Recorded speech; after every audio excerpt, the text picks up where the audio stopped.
Hey guys, Jolie here for yet another video, and I'm so excited to be back and really just share another thing of what's going on in my life, sharing the stories that of my growth through this journey to climb out of my student loans. And as I grow an audience with you guys, I just can't wait for the day where I could just show my computer screen, and when I just click off that pay button and just bam, my loans are gone, and I'm not a slave anymore to the loans of this world, to the student loans, and really just share in the successes. But that doesn't mean that I'm not enjoying every single step of this journey, and that I'm super pumped about really just going through this amazing climb, so to speak, and to be able to share this with you and hear stories from your side of how you guys are really climbing out, and to encourage each other. So I just want to talk about this game of life, so to speak. I know in my last video I talked about being done dirty and just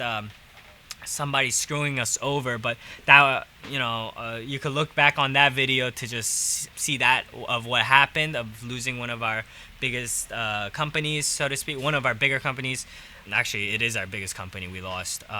That's not the only story. Earlier on in the journey, I was, my brother and I was done dirty again, where we did all these Amazon listings for a person that wanted to partner with us. But when he saw the Q4 sales, we did all the listings. We were taking care of all the Amazon account. The dude decided to just bounce, not pay us or do any of that, and he won't pick up my phone calls. He doesn't respond to my text messages. He's kind of just avoiding. I think obviously because he doesn't want to pay what we are owed or any of that, and I think there is stuff there, but there are all kinds of people. What really excites me is I know who I am. Like, I could have, easily, again, sabotaged his listings, or even I knew his address, so I could have,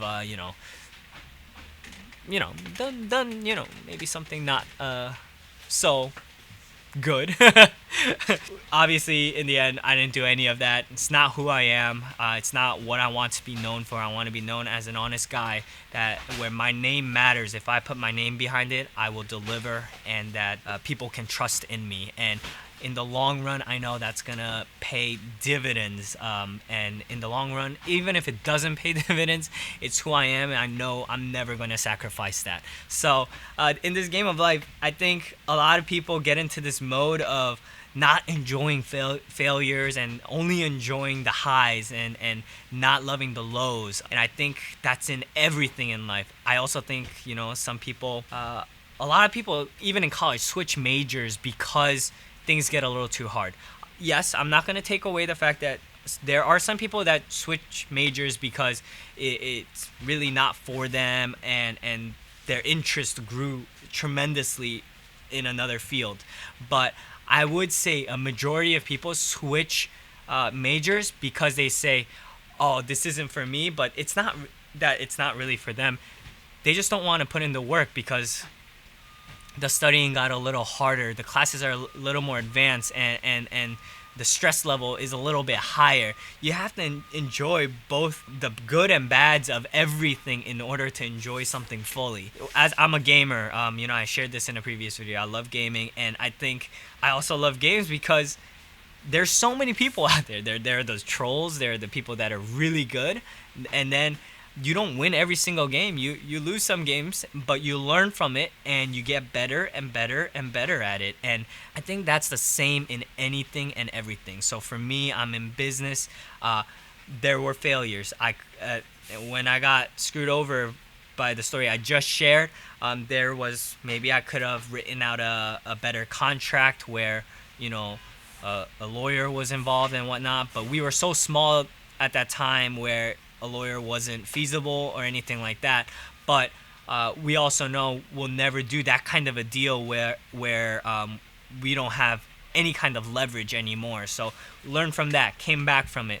We ordered a wrong product, and Amazon came in directly, and we couldn't sell it because Amazon was selling cheaper. So we ordered about $30,000 worth of products in the past, and it was just stuck, and we just had to hold it for a year. And $30,000 was a huge chunk of our bankroll at that time, and we didn't know what to do, but we figured out how to tighten, down, and really work with what we have as we waited out the storm and continue to grow the business. So there's so many aspects in life and aspects of everything you do. If you're in a 9 to 5 job, I think there are the coworker dynamics, the boss dynamic, let's say the project or team dynamic, depending on what you're working on and what kind of job you are in. If you have a goal in mind, you have to learn to enjoy both the good and the bad. If you don't enjoy both sides, you're not going to succeed, because you're going to either give up or you're going to get burnt out way before you see any kind of light at the end of the tunnel. But if you enjoy both sides and just truly learn from everything, both the good and the bad, and take time to reflect on everything, before you know it, you're going to be successful. That's all it is. My brother and I have enjoyed this journey, and looking back, we started at a point where we were yard selling, doing liquidations, posting on eBay, going item by item, going to Toys R Us, Walmart, scanning every single item because that was the only way we could source items, and taking risks like getting a warehouse when we knew nothing about renting a warehouse, and taking a risk in going all in on Amazon because we realized just liquidations was not enough for the way we wanted to scale, and for the goal I had to try to pay off my student loans in a certain given time. So before we knew it, we were having fun, enjoying everything, and we're already here.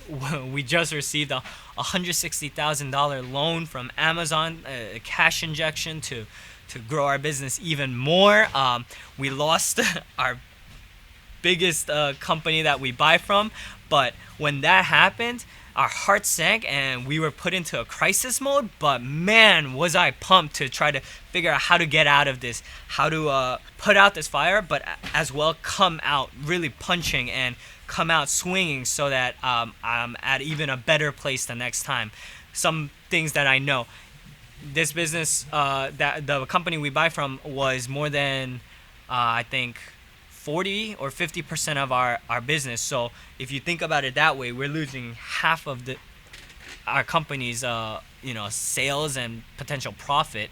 But now I know, with that much more urgency, if there's ever a company in our stats that we buy from that is taking up more than 20% of the business, not to stop business or stop the growth, but as that grows, make sure we work our butts off even harder to grow the other sides of our business, to grow the other lines, so that it balances out. If this is growing, I want the others to grow that much quicker, so that this never exceeds 20%.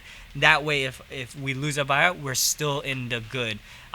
So yeah, we're in a crisis mode right now. I know that I'm not sharing the full story because this video isn't about that. Maybe I'll make one about exactly what happened and what situation we are in. If you do, if you do want to hear it and you want me to share it, please just let me know down below, and maybe I'll make a video on that.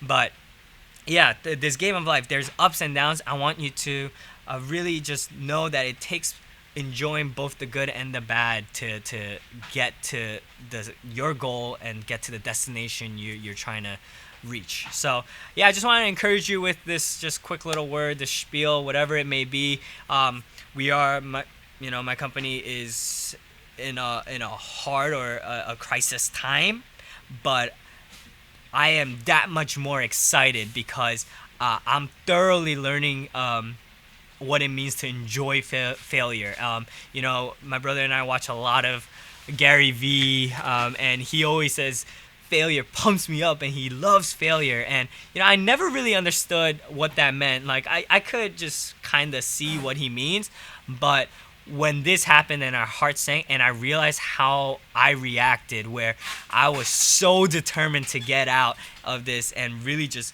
find products and find my way out to cover for this loss, that's when I really understood what it means to enjoy failure, because it puts you in a spot that makes you want to get even more creative, work even harder, and really, really just bust your way out of it.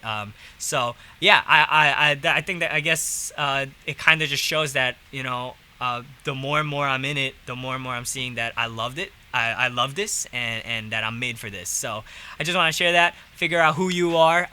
If there's a failure in your life, or something that doesn't go your way, don't be down about it, but get pumped to figure out how to get out, how to maneuver around it, and just know that if you keep looking, keep searching, there will always be a door that's open, and when you see that door, don't lose that opportunity. Stay vigilant and really just go for it. Always be diligent in what you are doing, consistent, and always work hard. Thank you so much for watching. If you enjoyed this video, please give it a thumbs up. Subscribe if you want to follow my journey of getting out of my student loans. If you don't know, I have over $200,000 in loans because of medical school. I decided to leave medical school to start pursue my dream in growing a company and doing business, because I just felt like this is where I belong. And thank you so much for just watching and being on this journey. Any comments or questions, as always, please put them down below, and I'll do my best to answer it or make another video on it addressing it. Thank you so much for watching, and I'll catch you in the next one.